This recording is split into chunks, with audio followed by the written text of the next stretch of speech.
ایک مرتبہ جب قبیلہ قریش مکہ نے اسلام کو اس پوری دنیا میں پھیلتے ہوئے دیکھا کہ اس اکیلے محمد کی وجہ سے ہمارے لوگ جو بتوں کی پوجا کرتے ہیں، جو بتوں کو اپنا خدا مانتے ہیں، وہ لوگ روز بروز اس کے بتائے ہوئے دین میں داخل ہوتے جا رہے ہیں، اور اگر ایسے ہی چلتا رہا تو بہت جلد ہمارے ہی لوگ اس محمد کے دین کو قبول کر کے ہمیں ہی قتل کر دیں گے۔ اسی وجہ سے قبیلہ قریش مکہ نے قبیلہ قریش مکہ وہ قبیلہ ہے، وہ خاندان ہے کہ جس قبیلے نے اپنی ساری زندگی اس کام کے لیے لگا دی کہ کسی نہ کسی طرح اس محمد کے بتائے ہوئے دین کو جھوٹا ثابت کیا جائے اور اس کے دین کا نام و نشان اس دنیا کی صفحہ ہستی سے مٹا دیا جائے۔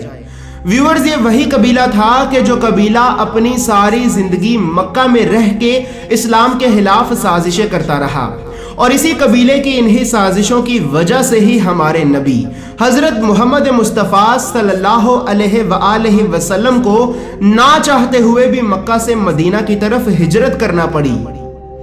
اسی وجہ سے قبیلہ قریش مکہ نے حضرت محمد مصطفیٰ صلی اللہ علیہ وآلہ وسلم اور دین اسلام کو جھٹلانے کے لیے، یعنی کہ جھوٹا ثابت کرنے کے لیے، اپنے سارے قبیلے میں سے 3 عقل مند لوگوں کو باہر نکالا اور ان 3 عقل مند لوگوں کو نجران کے عالم یہودیوں کی طرف بھیجا کہ جاؤ نجران، اور نجران جا کر نجران کے عالم یہودیوں سے وہ علم، وہ باتیں اور وہ علوم سیکھ کر آؤ کہ جن علوم کے ذریعے ہم محمد اور محمد کے دین کو جھوٹا ثابت کر سکیں۔ اسی طرح وہ 3 عقل مند لوگ سرزمین مکہ سے سرزمین نجران میں پہنچے۔ نجران ایک شہر کا نام ہے اور یہ شہر موجودہ دور میں سعودی عربیہ میں موجود ہے۔ اسی طرح جب وہ 3 عقل مند لوگ سرزمین مکہ سے سرزمین نجران میں پہنچے تو سرزمین نجران میں پہنچنے کے بعد وہاں پر ان 3 عقل مند لوگوں کی ملاقات نجران کے سب سے بڑے یہودی عالموں سے ہوئی۔ تو وہاں کے یہودی عالموں نے ان 3 عقل مند لوگوں کو 3 سوال بتائے اور کہا کہ جاؤ اور جا کر محمد سے یہ 3 سوال کرو، اور اگر محمد ان 3 سوالوں کا صحیح جواب دیتا ہے تو یہ سمجھ لینا کہ وہ ایک سچا نبی ہے، اور جب وہ ان 3 سوالوں کا صحیح جواب دے دے گا تو تم پھر اس سے ایک اور 4تھا سوال کرنا، اور اگر محمد تمہارے اس 4تھے سوال کا بھی جواب دیتا ہے تو پھر یہ سمجھ لینا کہ وہ ایک جھوٹا نبی ہے، کیونکہ ہماری کتاب اور ہمارے علم کے مطابق اس 4تھے سوال کا جواب صرف اور صرف اللہ کی پاک ذات کے علاوہ اور کوئی نہیں جانتا، حتیٰ کہ وہ آخری نبی بھی نہیں جانتا کہ جس کا ذکر ہماری کتابوں میں موجود ہے۔ اسی طرح ان 3 عقل مند لوگوں نے یہ کچھ سوالات اپنی کتاب میں لکھے اور واپس قبیلہ قریش مکہ کی طرف لوٹ گئے۔ جب یہ 3 عقل مند لوگ سرزمین مکہ میں قبیلہ قریش کے پاس واپس پہنچے تو واپس پہنچنے کے بعد ان 3 عقل مند لوگوں نے یہ جو سوالات نجران کے یہودی عالموں سے لے کر اپنی کتاب میں لکھے تھے تو وہ سوالات ان 3 عقل مند لوگوں نے اپنے قبیلے یعنی کہ قبیلہ قریش مکہ کے بڑے بڑے عالموں کے سامنے رکھے اور انہیں ان کے سوالات کے جوابات پوچھے، لیکن قبیلہ قریش مکہ کے بڑے بڑے عالم بھی ان سوالات کے جوابات نہ دے سکے۔ جب قبیلہ قریش کے لوگوں نے یہ دیکھا کہ ہمارے بڑے بڑے عالم بھی ان سوالات کے جوابات نہیں دے پا رہے تو انہوں نے کہا، ہاں اب چلتے ہیں محمد کے پاس، آج دیکھیں تو صحیح کہ یہ محمد ہمارے ان سوالات کے جوابات کیسے دیتا ہے۔ آج تو محمد کے دین کو ہم سے کوئی نہیں بچا سکتا، آج ہمیں اسے جھوٹا ہی ثابت کرنا ہوگا اور آج ہم اس کے دین کو جھوٹا ثابت کر کے ہی رہیں گے۔ لہٰذا قبیلہ قریش مکہ کے بہت بڑے بڑے عالم حضرت محمد مصطفیٰ صلی اللہ علیہ وآلہ وسلم اور حضرت محمد مصطفیٰ صلی اللہ علیہ وآلہ وسلم کے چچا حضرت جناب ابو طالب کے پاس پہنچے اور حضرت جناب ابو طالب سے کہنے لگے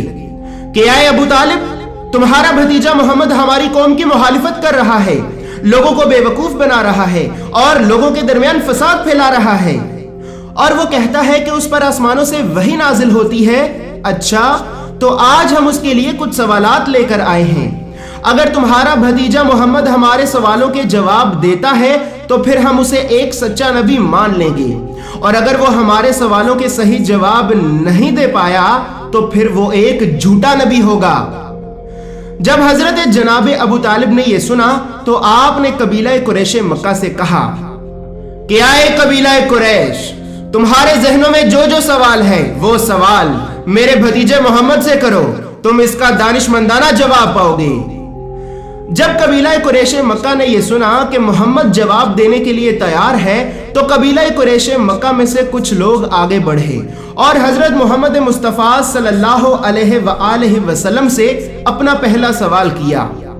کہ اے محمد، ہمیں یہ بتائیں کہ وہ ایسے کون سے لوگ ہیں کہ جو پہلے زمانے میں موجود تھے لیکن پھر وہ اچانک غائب ہو گئے اور پھر وہ سو گئے۔ اب آپ ہمیں یہ بتائیں کہ یہ لوگ کون تھے، یہ لوگ کتنی دیر تک سوئے رہے، اور جب یہ لوگ نیند سے بیدار ہوئے یعنی کہ نیند سے اٹھے تو انہوں نے کیا کیا کیا اور ان کا قصہ کیا ہے۔ جب قبیلہ قریش مکہ نے حضرت محمد مصطفیٰ صلی اللہ علیہ وآلہ وسلم سے یہ پہلا سوال کیا تو حضرت محمد مصطفیٰ صلی اللہ علیہ وآلہ وسلم نے انہیں ان کے پہلے سوال کا جواب دیا کہ آئے قبیلہ قریش،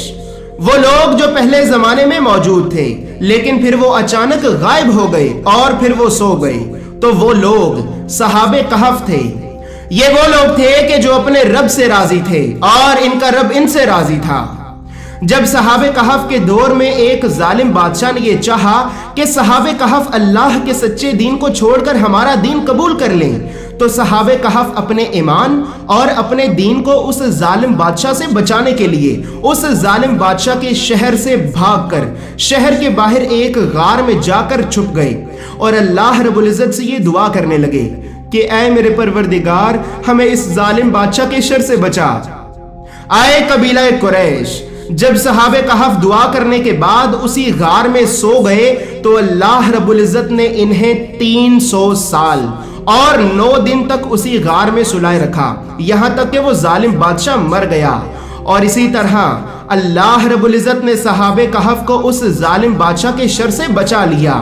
اور بے شک یہ میرے پروردگار کا ایک معجزہ تھا۔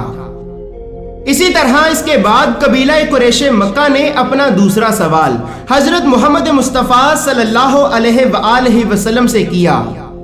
کہ اے محمد، آپ ہمیں یہ بتائیں کہ جب حضرت جناب موسیٰ نے اللہ رب العزت سے یہ پوچھا تھا کہ اے میرے پروردگار، کیا میرے علاوہ اس دنیا میں مجھ سے بھی زیادہ علم والا کوئی انسان موجود ہے یا پھر نہیں؟ تو اے محمد، اللہ رب العزت نے حضرت جناب موسیٰ سے جواب میں یہ فرمایا تھا کہ ہاں اے موسیٰ، اس دنیا میں تجھ سے بھی زیادہ علم والا انسان موجود ہے۔ اے محمد، اب آپ ہمیں یہ بتائیں کہ وہ انسان کون تھا جو حضرت جناب موسیٰ سے بھی زیادہ علم رکھتا تھا، اور یہ سارا قصہ کیا تھا؟ تو حضرت محمد مصطفیٰ صلی اللہ علیہ وآلہ وسلم نے انہیں ان کے دوسرے سوال کا جواب دیا کہ آئے قبیلہ قریش، وہ انسان جو حضرت جناب موسیٰ علیہ السلام سے بھی زیادہ علم رکھتا تھا تو وہ انسان حضرت خضر علیہ السلام ہے۔ جب کسی شخص نے حضرت موسیٰ سے یہ پوچھا تھا کہ اے موسیٰ، کیا آپ کے علاوہ بھی اس دنیا میں کوئی ایسا انسان ہے جو آپ سے بھی زیادہ علم رکھتا ہو؟ تو حضرت موسیٰ نے کہا کہ اے بندہ خدا، میں نہیں جانتا۔ اس کے بعد حضرت موسیٰ علیہ السلام نے یہی سوال اللہ رب العزت سے بھی کیا تھا کہ اے میرے پروردگار، کیا میرے علاوہ بھی اس دنیا میں کوئی ایسا انسان ہے جو مجھ سے بھی زیادہ علم رکھتا ہو؟ تو اللہ رب العزت نے حضرت موسیٰ سے فرمایا کہ ہاں موسیٰ،